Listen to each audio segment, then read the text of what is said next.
और देखो बच्चों, क्लास 12 मैथ्स चैप्टर 9 अवकल समीकरण डिफरेंशियल इक्वेशंस एक्सरसाइज प्रश्नावली है। एक्सरसाइज का मतलब प्रश्नावली 9.4। प्रश्न नंबर 11, प्रश्न नंबर 10 तक हमने बता दिए थे आपको। अब ये तुम्हारे हैं विशिष्टल हैं। क्या ये विशिष्टल शुरू हो गए। प्रश्न नंबर 10 तक जो है व्यापकल थे। क्या थे? व्यापकल। अब ये विशिष्टल हैं। अब जो है प्रश्न नंबर 11 है और ये कोष्टक में लिखा है x³ + x² + x + 1 कोष्टक 1 dy/dx बराबर 2x² + x।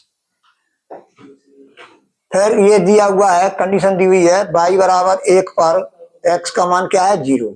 क्या यूँ कह लो, x बराबर 0 पर y बराबर 1। अब है तुम्हारा हल। हल में मैंने गिवन लिख लिया है बोर्ड पर। आप जो है इसको इस तरह से भी लिख सकते हैं, दिए हुए इसको अवकल समीकरण को इस तरह से भी लिख सकते हैं। यानी dy implies that dy बराबर 2x² + x upon x³ + x² + x + 1 into dx। Separable form, ये हमने सेपरेबल फॉर्म बना ली। अब है तुम्हारा implies that dy बराबर 2x² + x अपॉन, अब इसके मैं हर के क्या कर रहा हूं? फैक्टर कर रहा हूं, गुणनखंड। तो ये हो जाएगा x², इसमें से कॉमन ले लेंगे तो कोष्टक में होगा x + 1, दो पदों के समूह बना करके। अब प्लस, यहाँ प्लस है तो प्लस लगा दिया, इन दोनों में से एक कॉमन लेंगे तो एक कोष्टक में आ जाएगा x + 1 इंटू dx। अब dy बराबर 2x² + x अपॉन x + 1 और दूसरे कोष्टक में x² + 1 इंटू dx। ये हर का क्या हो गया? फैक्टर हो गए, हर के फैक्टर हो गए यानी गुणनखंड हो गए। अब जो है इसकी जो है आंशिक भिन्न करेंगे, 2x² + x अपॉन x + 1, एक कोष्टक में दूसरे में x² + 1, इसका जो है हम क्या करेंगे? आंशिक भिन्न में खंडित करेंगे। तो हम कैसे करेंगे? बराबर a upon x + 1 plus bx + c upon x² + 1। ये समीकरण नंबर फर्स्ट, समीकरण नंबर फर्स्ट। अब जो है हम जो है a b c के मान ज्ञात करेंगे। तो कैसे करेंगे? पहले क्या विधि है कि इसको जो है 2x² + x बराबर इसका एलसीएम यही आएगा, यहाँ पर लिखा है, ये कट जाएंगे तो x² + 1 कोष्टक में इंटू a प्लस x + 1 और एक दूसरे कोष्टक में bx + c। समीकरण नंबर सेकंड। अब समीकरण सेकंड में x + 1 बराबर 0 या x बराबर -1 रखने पर, अब समझो इसको रखेंगे हम समीकरण सेकंड में, इसमें रखेंगे।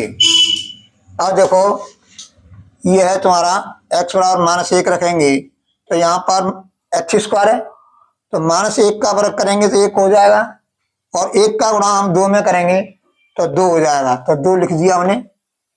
अब x का मान कितना है? -1, तो प्लस लगा है तो क्या हो जाएगा यहाँ पर? -1 बराबर हो जाएगा। और देखो x बराबर -1 है तो -1 का वर्ग हो जाएगा यानी 1, 1 धन 1 यानी 2a। ये 2a हो गया, 1 बराबर 2a इंप्लाइज दैट a बराबर 1/2। a का मान हमने प्राप्त कर लिया 1/2। अब x² के गुणांकों की तुलना करने पर, x² के गुणांकों की तुलना करेंगे तो यहाँ पर इधर साइड में x² गुणांक क्या है? 2 है तो हमने 2 लिख दिया। अब इधर x² गुणांक क्या होगा? a + b होगा, यानी a + b होगा x² का गुणांक। अब क्या करेंगे हम? इंप्लाइज दैट 2 ये है ही, a का मान रख देंगे, a का मान हम पहले निकाल चुके हैं यानी 1/2 प्लस b। अब b बराबर क्या हो जाएगा? 2 ऋण 1/2, इसको इधर पक्षांतर कर देंगे तो 2 ऋण 1/2 हो जाएगा यानी बराबर 3/2। बी का मान हो गया 3/2। अब अचर पदों की तुलना करने पर सी का मान भी तो ज्ञात करना है ना हमको, तो 0। अब अचर पद इधर क्या है, इधर अचर पद क्या है, 0 है, तो 0। इधर अचर पद क्या है, ए प्लस सी है। देखो ए अचर पद है और देखो इसका सी का गुणा हम एक में करेंगे तो प्लस के सी, तो ए प्लस सी है अचर पद इस साइड में, यानी राइट हैंड साइड में। तो 0 बराबर ए प्लस सी इंप्लाई दैट 0 बराबर ए का मान रख देंगे, हम यहाँ निकाल चुके हैं 1/2 प्लस सी इंप्लाई दैट सी बराबर -1/2। तो इस तरह से हमने ए बी सी के मान ज्ञात कर लिए। अब ए कॉमा बी तथा सी के मान समीकरण फर्स्ट में रखने पर, अब फर्स्ट में रख देंगे तो हमको ये प्राप्त होगा। फर्स्ट ये है तुम्हारा, इसमें मान रख दिया ए बी सी के राइट हैंड साइड में, तो ये प्राप्त हो गया तुम्हारा। अब इसको हम अलग अलग करेंगे, किसके, राइट हैंड साइड को, तो यहाँ 1/2 है इंटू 1/x+1 प्लस ये तुम्हारा 3/2 है, 3/2 x/x² + 1 आएगा, लेकिन हमने 2 का आंसर में गुणा कर दिया तो यहाँ पर 2x हो गया, तो ये हो जाएगा 3/2 × 2 इंटू 2x/x² + 1, ये प्राप्त हो जाएगा हमको। फिर माइनस 1/2 इंटू 1/x² + 1, इस तरह से हमने ये हल किया। अब बराबर 1/2 इंटू 1/x+1 3/4 हो जाएगा, 2x/x² + 1 माइनस 1/2 इंटू 1/x² + 1। अब हम क्या करेंगे कि इसका मान, हमें इसका जो मान है वो हमने ये प्राप्त किया। अब इस जगह पर हम जो है dx के संग जो फलन है, x का फलन है, इसका मान हमने ज्ञात कर लिया आंशिक भिन्न में खंडित करके, ये प्राप्त किया। अब मैं इस जगह पर इस मान को पूरे को रखूंगा, ये मैं dy बराबर, ये मैंने पूरा मान रख दिया इसका आंशिक भिन्न में खंडित करके, यहाँ पर ये रख दिया इंटू dx। अब हम क्या करेंगे, दोनों ओर का समाकलन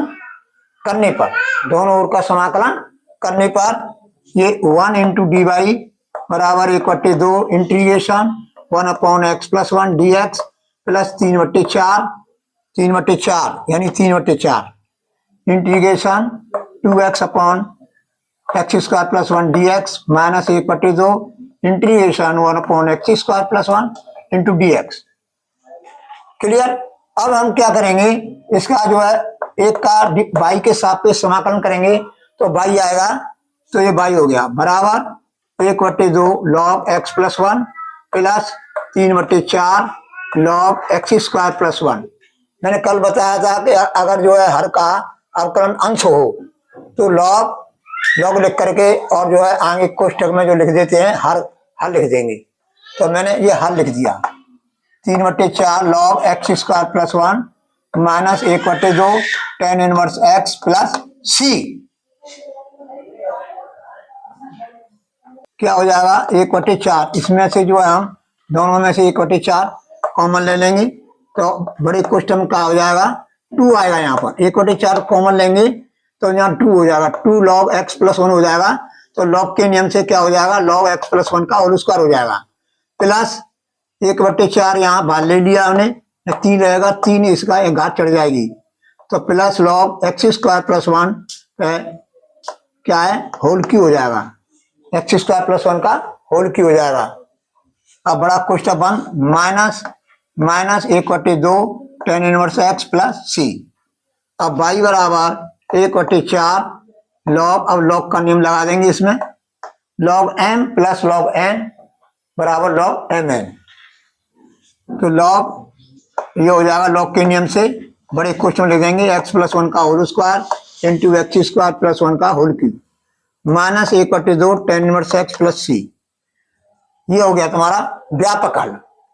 ये क्या हुआ, व्यापक हल। अब व्यापक हल से हम विशिष्ट हल बताएंगे, विशिष्ट हल बताएंगे तुमको कैसे करते हैं, इस कंडीशन से जहां पर व्यापक हल में y लिखा है वहां 1 लिखेंगे जहाँ एक्स लिखा है वहां 0 लिखेंगे और लिख करके सी का मान ज्ञात करेंगे।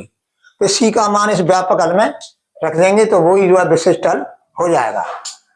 अब है तुम्हारा इसमें y बराबर 1 तथा x बराबर 0 रखने पर सी का मान 1 आएगा। रख के देख लेना 1 आएगा।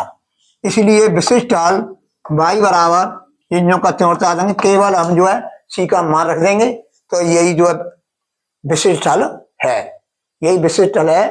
ये तुम्हारा विशिष्ट हल प्राप्त हो गया और विशिष्ट हल पूछा है। देखो बच्चों ये सवाल जो है बहुत ही मुश्किल सवाल है और ये वेरी वेरी इंपॉर्टेंट सवाल है, क्योंकि इसमें जो है आंशिक भिन्न का प्रयोग हुआ है, आंशिक भिन्न में खंडित करने का प्रयोग हुआ है। इसलिए ये बहुत ही मुश्किल सवाल है। ये बोर्ड परीक्षा में भी आ चुका है। इसलिए इस प्रश्न का बार बार करके देखना है और जो है अच्छी तरह से रमा करना है। ये विशिष्ट हल है। और देखो ये है तुम्हारा प्रश्न नंबर 11, प्रश्न नंबर 11। और देखो बच्चों अब जो है परीक्षा आने नजदीक आती जा रही हैं।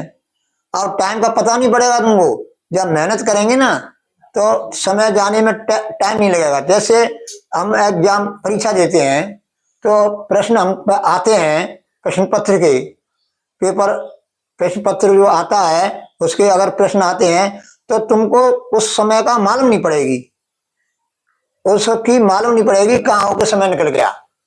इसी तरह से ये समय तुमको अधिक लग रहा होगा, लेकिन ये अधिक नहीं है। काम करने वालों के लिए, पढ़ने वाले बालकों के लिए टाइम मतलब पर्याप्त मात्रा में है।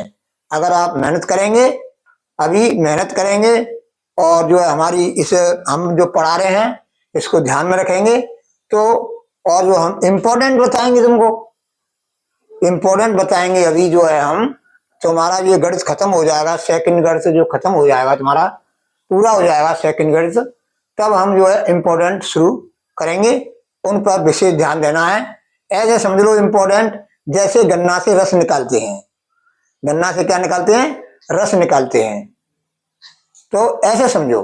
तो इन पर जो है इस पढ़ाई पर भी ध्यान देना है और उन इम्पोर्टेंट पर भी ध्यान देना है और उदाहरणों पर भी ध्यान देना है, क्योंकि उदाहरण कम से कम 70-75% आते हैं और प्रश्नावली में से प्रश्न जो है 20-25% ही आते हैं। तो इस और देख हर साल की बात कर रहा हूं मैं, ऐसा ही हो रहा है और ऐसा ही होता है। तो तभी तो परसेंटेज बच्चों की डाउन हो जाती है। और क्या कारण है कि उदाहरणों को देखते नहीं है, क्योंकि उदाहरणों को न तो क्लास में कराते हैं न ट्यूशन में कराते हैं, केवल प्रश्नावली के प्रश्नों को ही कराते हैं।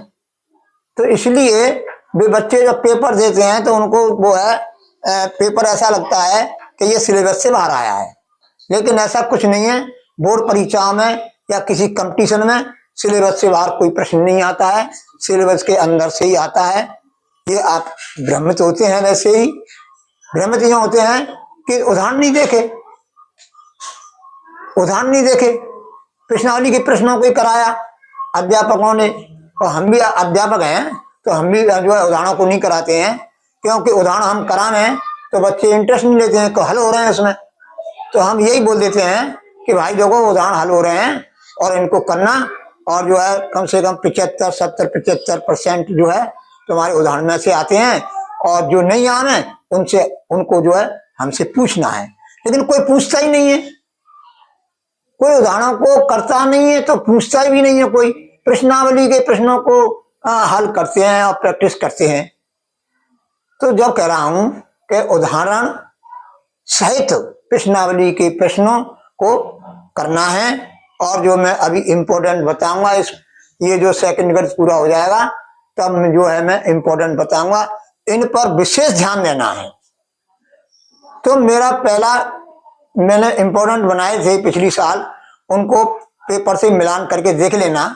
मैं अपने मुंह से बड़ाई नहीं कर रहा हूं, क्योंकि पहला जो इम्पोर्टेंट डाले हैं उनको देखना और पेपर जो आया है उसको देखना, कितने प्रश्न आ रहे हैं, कितनी परसेंटेज आए हैं और कितने परसेंटेज नहीं आए हैं, तो उससे मालूम पड़ जाएगा तुमको। मैं अधिक नहीं कह सकता, क्योंकि अपने मुंह से अपनी बड़ाई नहीं करता, मैं ऐसा अच्छा नहीं समझता हूं। आप समझो, ध्यान दीजिए। तो अब देखो ये ब्लैक बोर्ड है, वो ब्लैक बोर्ड नहीं भैया, ये तो हमारा व्हाइट बोर्ड है, व्हाइट बोर्ड है। क्योंकि मुझे जो है कॉलेज पढ़ाता हूँ तो मुझे अभ्यास पड़ गया है, नहीं समझ। पर लेकिन मैं सब जानता हूँ कि कमेंट में बोलते हैं, कोई कुछ बोलता है कि सर ये ब्लैक बोर्ड नहीं है, ये व्हाइट बोर्ड है। अरे भाई हम सब जानते हैं, क्योंकि हमारे हैबिट में आ गई इसलिए निकल जाती है, नहीं समझ। तो ये व्हाइट बोर्ड है, ग्रीन, और ग्रीन कलर का होगा वो ग्रीन बोर्ड हो जाएगा, नहीं समझ। रेड कलर का होगा वो रेड बोर्ड बन जाएगा। तो ऐसी कोई बात नहीं है कि ऐसे कमेंट जो करते हैं वो ये सोचें कम से कम कि ये टीचर है तो इतना तो जानता ही होंगे, नहीं समझे, कि ये कौन सा बोर्ड है। भूल सब पे होती है, किसमें नहीं होती है भूल, सब पे होती है। तो ये हैबिट में आ जाता है, तो कोई चीज हैबिट में आ जाती है तो वो शब्द निकल जाता है। तो ये व्हाइट बोर्ड है, देखो तुम्हारा ये। और देखो ये छोटा बोर्ड होने के कारण, छोटा बोर्ड होने के कारण, और ये जो है क्या हो रहा है, देखो ये लाइन खिंच रही है, ये लाइन खिंच रही है। तो ऐसे ये छोटा बोर्ड पड़ जाता है, इसलिए हमने 3x4 का बोर्ड मंगाया है, 3x4 का बोर्ड मंगाया है। उसमें ऐसा नहीं होगा, और उसमें जो है इस तरह से लाइनें खिंची नहीं होंगी, वो डायरेक्ट होंगे, और बढ़िया तरह से हम आपको सॉल्व कराएंगे। और जो है ऑनलाइन मंगाया है मैंने, अभी जो है 20 तारीख की आ रही है उसमें, लेकिन लेट भी हो सकता है, एक आध दिन लेट भी हो सकता है। तो जब व्हाइट बोर्ड वो आ जाएगा, तुम्हारा बोर्ड जो आ जाएगा, बोर्ड तुम्हारा आ जाएगा, तब जो है ये समस्या आपकी दूर हो जाएगी। अब बच्चों, ये जो है आज की जो क्लास है वो यहीं पर हम संपन्न करते हैं।